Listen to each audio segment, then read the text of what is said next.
Good morning, St. Paul's. Good morning. Thank you for daring the ice and the snow and the remnants thereof.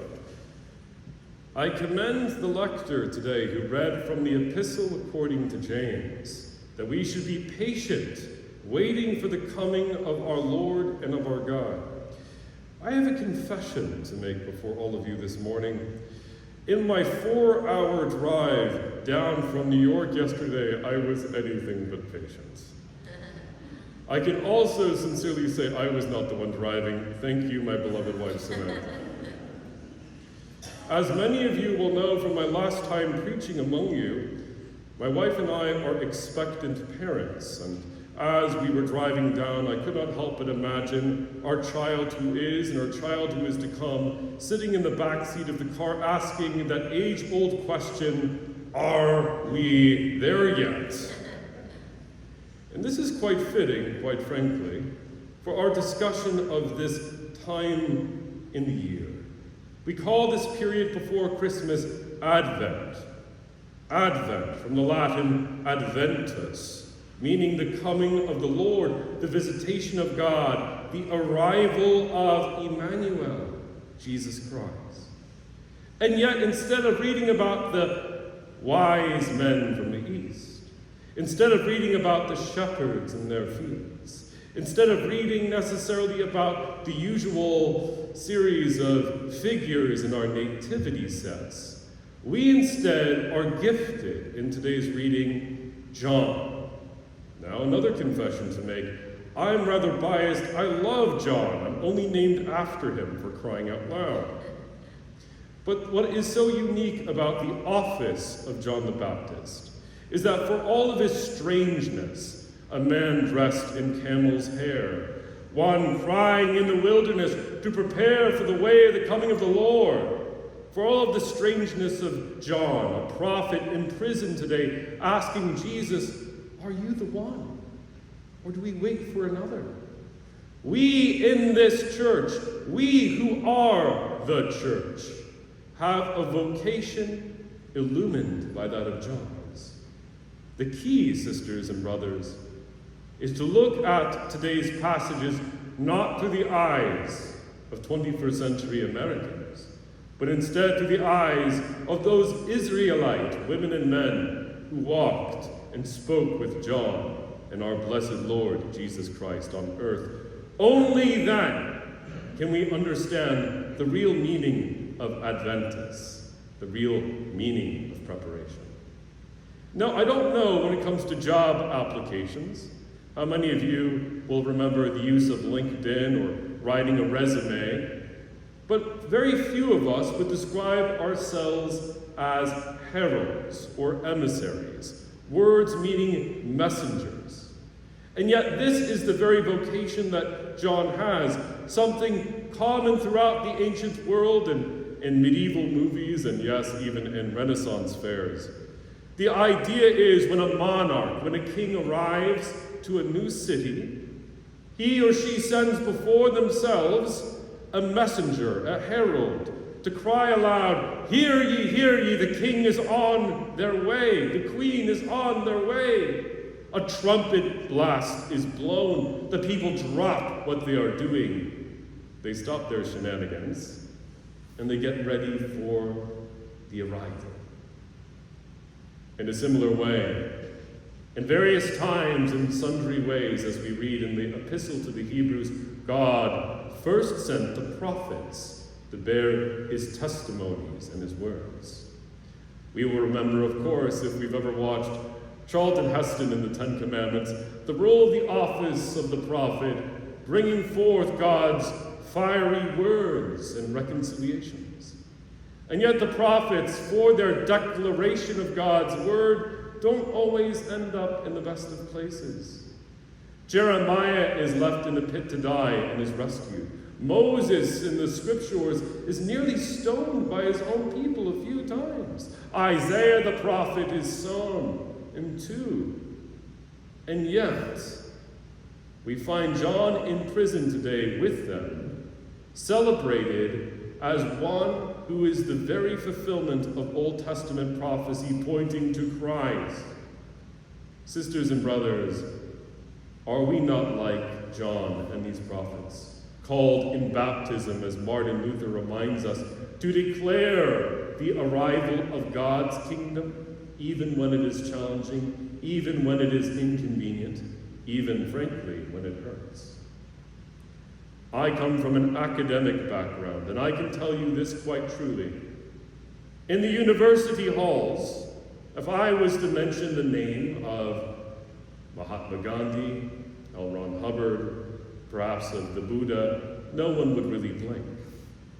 But the moment you mention the name of Jesus, the moment you declare faithfulness to Jesus, often temperatures will boil. Often people will act erratically. Often people will be shocked.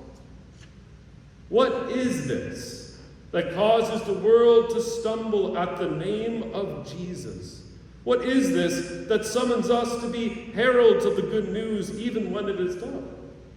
And yet this time of the year, Advent time of the year, is the period of time in which even atheists weep at Christmas carols. A time of the year when even the hardened hearts of Scrooge-like skeptics begin to marvel and wonder, maybe it is all true. This is the time of the year when even friends and family who are far away from church begin to seek to return back to the candles, back to the altar, back to Christ. What is this that causes the name of Jesus to be the razor edge of the round world? The answer is on the lips of John, that whereas he had baptized with water, this Jesus, who is God over all, is only the true Messiah capable of pardoning our sins. Only God, come as man, can pay the penalty that all of us deserve, and as Luther discovered in the monastery, and as we hear in a certain Led Zeppelin song, we cannot buy ourselves a stairway to heaven. The gift of God's salvation is by grace through faith in Jesus Christ. And yet, why is it that John in prison asks, "Are you the one? Or do we wait for another?" Is John the Baptist really doubting? A relative of Jesus? Someone who has heard the voice of the Father and seen the heavens split open and the Spirit descending like a dove? Is John really doubting? Perhaps in the shadows of that prison, some will suggest this. But might I present to you, sisters and brothers, that instead John is perhaps wondering, when will the fulfillment come? Are we there yet, in other words? For the Hebrew prophets predicted, as John said, that the wheat would be gathered into the barns, and the chaff burnt with unquenchable fire. In Isaiah we hear that God would confound the wicked and bring forth righteousness. When will God's true kingdom come? In our earthly societies, there are political solutions that are given. There are philosophies that are presented, and great teachers and teachings that are presented. But what John is freshly reminded of on the warm and loving lips of our Savior, and what we are reminded of, is that before God brings forth his kingdom come, his will be done, sitting on the throne judging righteously, first he comes as the Lamb of God, who taketh away the sins of the world. In a few short minutes, sisters and brothers, through Ryan's holy office, under the forms of bread and wine, we will receive the real body, the real blood, the real soul, and the real divinity of Jesus. Jesus truly present in the most blessed sacrament. Why, then, is it that Jesus says that we who are least in God's kingdom are greater than even the Old Testament prophets of old?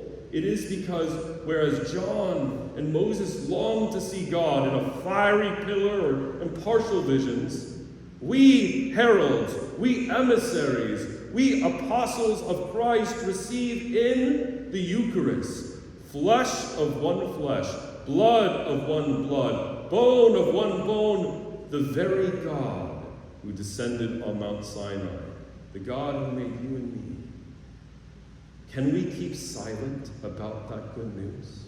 Can we really snuff out that candle? No one can. We all are sent out to declare the light of the world. A few short days ago, I stood with my wife in Sacred Heart Monastery in Yonkers, where I was baptized. And there was, of course, Joseph and Mary in effigy and an empty manger awaiting Christmas Eve. And I could not help but remember how my grandfather before me sat me down before a flickering fireplace, and there showed me the olive wood nativity set explaining the narrative of Christmas before I lost my eyesight. And I could not help but think, as my wife is expecting our daughter who is coming into the world, how cradling her in my arms some months from now, both of us will have the privilege to pass on to a new generation this same old proclamation. We do not need to wear camel's hair or dwell in the wilderness, but we are all like John the Baptist. We are all in the footsteps of those who came before, declaring, God is with us. Jesus, our Emmanuel. If we proclaim him, truly, God's kingdom is in our midst. In the name of the Father, and of the Son, and of the Holy Spirit.